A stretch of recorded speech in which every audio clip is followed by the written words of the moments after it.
আজকের এই মহতী অনুষ্ঠানের কার্যনির্বাহী কমিটির পিটার সরকার সহ সভাপতিদ্বয় মিস্টার জোয়েল সজল বাড়ই সহ সম্মানিত বিশেষ অতিথিবৃন্দ এবং উপস্থিত যিশু খ্রিস্টের ভক্তবৃন্দ, আসসালামু আলাইকুম রহমতুল্লাহ। এবং আপনাদের ধর্মীয় সম্ভাষণ অনুযায়ী আমার পক্ষ থেকে আন্তরিক অভিনন্দন। আমি আপনাদের সবাই এজন্য আমি আমার পক্ষ থেকে আপনাদেরকে আন্তরিক অভিনন্দন জানাচ্ছি। পৃথিবীতে ধর্মের চর্চা থাকা দরকার। পৃথিবীতে ধর্মগুলো এসেছে মানুষের ভিতরে, মূলত ধর্মগুলো এসেছে। ধর্মগুলো কখনো বিভেদ সৃষ্টি করতে আসে না। যারা তাদের ধর্ম থেকে দূরে চলে যায়, সেটা খ্রিস্টীয় ধর্ম থেকে যারা দূরে চলে যায়, ইসলাম ধর্মের শিক্ষা থেকে যারা দূরে চলে যায়, হিন্দু ধর্ম থেকে যারা শিক্ষা থেকে দূরে চলে যায়, এরা হচ্ছে অধার্মিক। কল্যাণ সৃষ্টি হয়েছে। আর যারা যত ধার্মিক হয়েছে, এই ধার্মিক মানুষ এসেছে একই ঈশ্বর। আপনারা বলেন আমরা আল্লাহ বলি, হিন্দুরা ভগবান বলেন, এক যা তিনি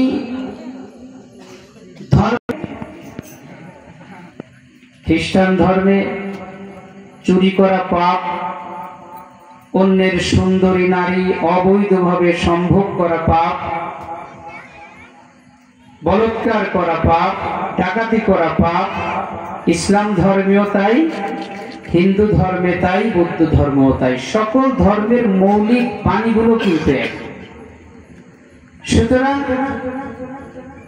হিন্দু ধর্ম যদি তার ধর্মের চুরি করা অন্যায় এটাকে যদি নিষিদ্ধ করতে পারে, তাহলে হিন্দু ধর্মের দ্বারা খ্রিস্টান ধর্ম প্রতিষ্ঠিত হয়, ইসলাম ধর্ম প্রতিষ্ঠিত হয়। কি তাই কিনা?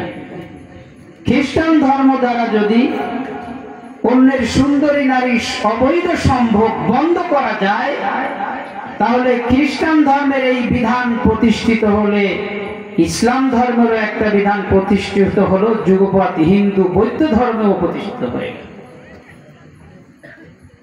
এভাবে আপনি যতই যাবেন, সকল ধর্মের মৌলিক বিধানগুলো একই, অভিন্ন এবং মানুষের কল্যাণের জন্য এসেছে।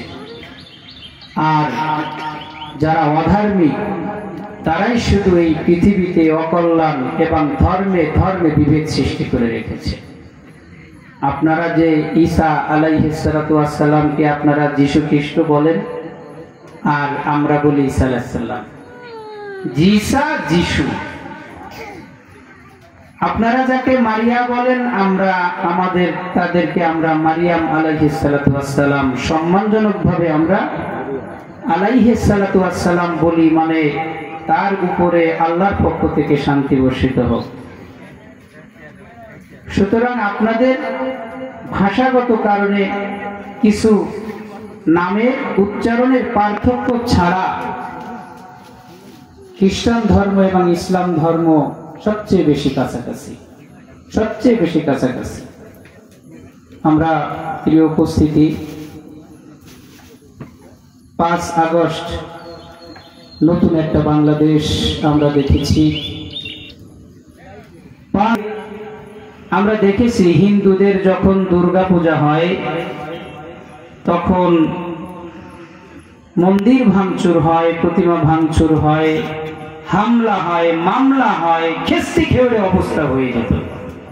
স্বাধীনতার 53 বছর ধর্মের উপরে বিভিন্ন বিভেদ দেয়াল তৈরি করে দিয়ে একটা ধর্মের সাথে আরেকটা ধর্মের সংঘাত তৈরি করে দেওয়া হয়েছে। কই আজ 53 বছর পরে 7 মাসে একটা হিন্দুর প্রতিমা কিন্তু ভাঙচুর হয়নি, একটা মন্দির ভাঙচুর হয়নি। আমি আরো একটু বাড়িয়ে বলি, এদেশ স্বাধীনতার সময় হিন্দু খ্রিস্টান কেউ এদেশের স্বাধীনতার বিরোধী ছিল না, সবাই স্বাধীনতার পক্ষে ছিল। হিন্দু ভাইয়েরা যখন এদেশ থেকে প্রাণের ভয়ে ভারতে পালিয়ে গেল, হিন্দু ভাইদের পৈতৃক ভিটে মাটি তখনকার সময়ে এনিমি সম্পত্তি ট্যাগ লাগিয়ে এদেশের একটা শ্রেণী তারা সেই সম্পত্তি ভোগ করেছে। পর্যন্ত হিন্দু ভাইয়েরা তাদের সেই পৈতৃক স্মৃতি বিজড়িত ভিটে মাটিতে উঠতে পারে না। এনিমি মানে তো শত্রু। হিন্দুরা তো কখনো স্বাধীনতার শত্রু ছিল না, কিন্তু তাদের সম্পত্তিকে শত্রু সম্পত্তি ট্যাগ লাগানো এবং এই পর্যন্ত 53 বছর লুটে পেটে খেতে হলো কেন? আমরা ইনশাআল্লাহ সুযোগ আসলে আমরা মৌলিক অধিকারের মানুষের কাছে আমরা ফিরিয়ে দেব। খ্রিস্টানরা এদেশে হিন্দুদেরকে সংখ্যালঘু বলা হয়েছে, আমরা সংখ্যালঘু শব্দকে উঠিয়ে দিতে চাই। এই দেশে যারা যে ধর্ম নিয়ে জন্মগ্রহণ করেছে সেই ধর্ম অত্যন্ত সম্মানিত এবং এই দেশের নাগরিক হওয়ার সুবাদে প্রত্যেকটা ব্যক্তি সমান অধিকার ভোগ করবে। কেউ লঘু, কেউ গুরু, কেউ বঞ্চিত হবে আর কেউ লুটে ফুটে খাবে। আমরা এই জায়গায় কাউকে আসতে দেব। প্রিয় ভাইরা আমার, আমরা ঈসা আলাইহিস সালাতু ওয়াস সালাম এবং আপনাদের যিশু আমরা আমাদের ধর্মে বলে, আমরা ঈসা আলাইহিস সালামের ধর্মের পরপরই হচ্ছে আমাদের প্রিয় নবীর আগমন এবং তার ধর্মের সবচেয়ে কাছাকাছি হচ্ছে ইসলাম ধর্ম। আমাদের ধর্মে খ্রিস্টান তো প্রকৃত ধার্মিক খ্রিস্টানদের সাথে ইসলাম ধর্মের ধার্মিকদের আহলে কিতাব বলা হয়, এদের বিয়ে বৈধ আছে। কিন্তু অন্য ধর্মের সাথে আমাদের যদি মৌলিক আহলে কিতাব হয় তাহলে আছে, কিন্তু অন্য কোথাও নাই। এজন্য আপনাদের ধর্ম এটাও কল্যাণের, ইসলাম ধর্ম এসেছে সেটাও মানব কল্যাণের জন্য। যারা ধার্মিক তারা অন্য ধর্মকে সম্মান করে, আর যারা অধার্মিক তারা অন্য ধর্মের বিরুদ্ধে বিষোদ্গার করে। ছোট্ট একটা ঘটনা বলেই আমি শেষ করব। রাসূল সাল্লাল্লাহু আলাইহি ওয়াসাল্লাম একদিন মসজিদে নববীতে বসে আছেন, একজন খ্রিস্টান আসলো। তিনি মসজিদের ভিতরে খেজুর গাছ দিয়ে খাম বানানো, খুঁটি বানানো এবং খেজুরের ডগা দিয়ে ছাউনি, ভিতরে বালু, এরকম সুন্দর পরিবেশ ছিল না। আগন্তুক ব্যক্তি তার পেশাবের প্রয়োজন হলো, মসজিদের আড়ালে গিয়ে ভিতরে পেশাব করলো। ওমর রাদিয়াল্লাহু তাআলা আনহু রাসূল সাল্লাল্লাহু আলাইহি ওয়াসাল্লামের সাহাবী, তিনি বসা ছিলেন। রাসূল সাল্লাল্লাহু আলাইহি ওয়াসাল্লাম বললেন যে, প্রিয় নবী, আপনি হুকুম দেন, অনুমতি দেন, আমি তার গর্দান উড়িয়ে দেব, কারণ সে আমার মসজিদে পেশাব করেছে। রাসূল সাল্লাল্লাহু আলাইহি ওয়াসাল্লাম বললেন যে, তাকে প্রয়োজন সারতে দাও। প্রয়োজন সারা হয়ে গেলে ব্যক্তিকে রাসূল সাল্লাল্লাহু আলাইহি ওয়াসাল্লাম কাছে ডাকলেন, বললেন, তুমি কি জানো যে তুমি কোথায় পেশাব করেছো? তো বলছে যে, না, তা তো জানি না। তা এটা হচ্ছে তোমাদের গির্জা যেরকম পবিত্র, এটা আমাদের মসজিদ, এটাও আমাদের কাছে পবিত্র।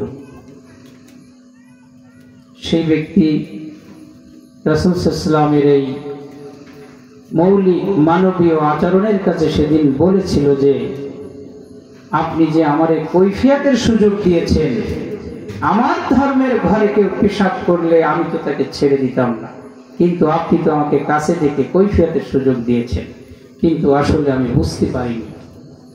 রাসূল সাল্লাল্লাহু আলাইহি ওয়াসাল্লাম বললেন যে, না বোঝার কারণে এটাকে তোমার অপরাধ হয়নি। সেই ব্যক্তি মুসলিম হয়ে গেল।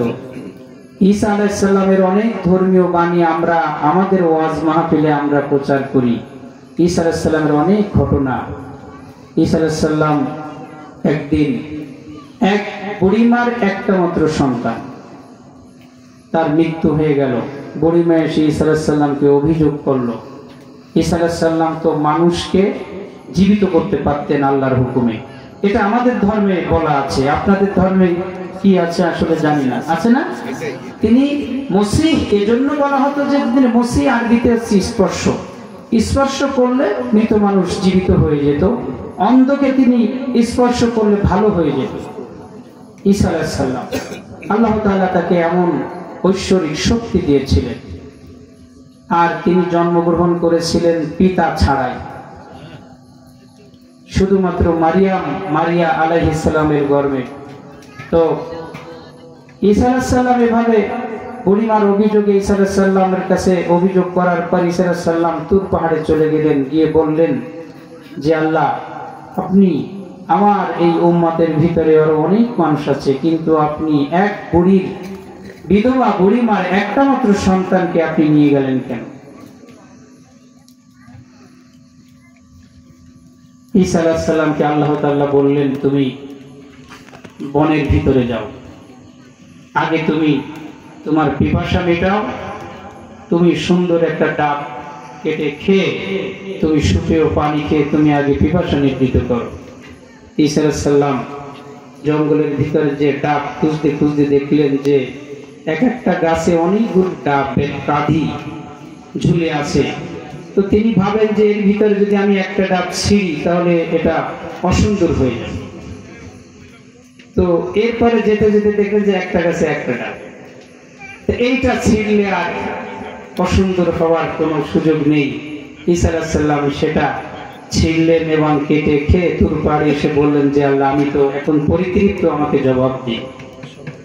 আল্লাহ তাআলা বললেন যে তুমি যে কারণে তুমি একটা ডাব তুমি ছিঁড়েছ সৌন্দর্য নষ্ট হওয়ার ভয়ে, আমি সেই সৌন্দর্যকে নষ্ট করব না বিধায় আমি একটা সন্তান যেন আমি তাকে নিয়ে নিয়েছি, ওটাকে আমি পছন্দ করেছি, সে আমার কাছে পছন্দনীয় বিধায় আমি তাকে আমার কাছে নিয়ে এসেছি। ঈসা আলাইহিস সালাম সান্ত্বনা পেলেন, মাও সান্ত্বনা পেলেন যে আমার ছেলেকে যদি ভগবান আল্লাহ ঈশ্বর পছন্দ করেন তাহলে সেটাই আমি ধন্য। তো এই শিক্ষাগুলো ঈসা আলাইহিস সালামের আমরা আমাদের ধর্মে, আমাদের ওয়াজ মাহফিলগুলোতে আমরা এগুলো বলি। এটা শুধুমাত্র যে খ্রিস্টানদের জন্য ঈসা আলাইহিস সালাম এসেছিলেন তা না, তখনকার সময়ে সকল মানব জাতির জন্য ঈসা আলাইহিস সালাম এসেছে। সুতরাং ঈসা আলাইহিস সালামের যে বাণীগুলো আমাদের ধর্মের সাথে মিল আছে, আমরা সেটা ধর্ম হিসেবে আমরা মানি। আমাদের অনেক কাহিনী, ঈসা আলাইহিস সালামের অনেক ঘটনা আমাদের কোরআনে আছে। তো গরু জবেহের কথা আছে, আপনাদের আছে কিনা জানি না, যে আমাদের সূরা বাকারার ভিতরে ঈসা আলাইহিস সালামের বিশাল ঘটনা বর্ণিত আছে। আমরা সেখান থেকে আমরা ঈসা আলাইহিস সালামকে শিখেছি, খ্রিস্ট ধর্মকে শিখেছি। প্রিয় হাজিরিন, আপনারা আপনাদের প্রিয় নবী, আপনাদের যীশু খ্রিস্টের জন্য এসেছেন। আল্লাহ তাআলা আপনাদের মনস্কামনা পূরণ করুন। ধর্মগুলো ধর্মের কল্যাণে বেঁচে থাক। আমরা সবাইকে ধন্যবাদ জানিয়ে সংক্ষেপ কথা শেষ করছি। ধন্যবাদ।